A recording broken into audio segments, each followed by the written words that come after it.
Hello po, good day. Parita ko lang po ang inyong order na Sony PS4 1 Tera.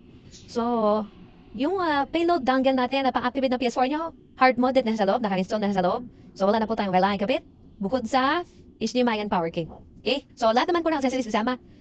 Parita ko lang po kung paano siya gamitin. Turn on natin yung PS4 nyo. Yan.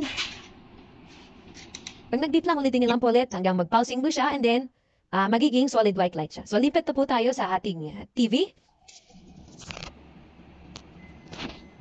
So, dito po sa TV, hintayin lang natin lumabas yung home screen ng inyong PS4. Okay, sa paglabas ng PlayStation logo, yan. Lalabas yung select users, press lang natin yung home button. Then, access natin user 1. Okay, so pag open ng PS4 ninyo, yung mga games natin yan, kung makikita nyo po, naka-padlock pa siya. Hindi pa siya playable.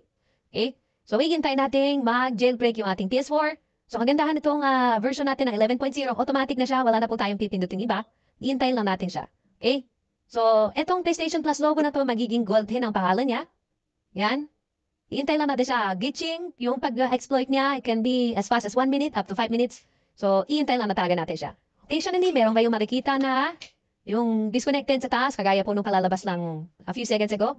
So, lalabas lang siya continuously hanggang ma-successfully exploit niya na yung ating PS4. So, yan. Continuous yan. Isang ganyan, isang natin. Okay? So, hintayin lang natin siya. 1 minute up to 5 minutes. Ganun po talaga. Just in case, habang nag-exploit siya, mag-turn off ang PS4 or mag-crash, normal po yan kasi hindi naman po 99% ang success rate. Pero it's fairly high naman. Yun nga lang. May waiting time lang talaga. Okay? Just in case that happens, turn on nyo lang ulit yung PS4 nyo.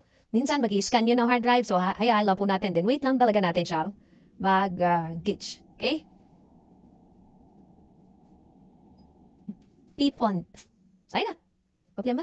Okay. So yan. So within 2 minutes, successfully jailbroken na yung ating PS4. Lumabas na payload successfully loaded. Then yung logo sa top left, naging gold din na siya. And siyempre, yung games, nawala na yung mga padlock niya. And playable na rin siya. So itong console natin is tested na rin. Nag-test na rin ako ng game dito. Ilang hours natin siya nilaro. Para sure tayo na before siya patala is everything is worth. Okay? So kapag shutting down naman, madali lang naman din mag-shutdown. Lipat lang kayo ng user. Punta kayo sa settings, tapos select change user lang kayo, then saka yung shutdown, okay? Pakita ko na lang sa separate video po. Ang purpose kasi noon is para hindi magka-crash yung ating PS4. Okay?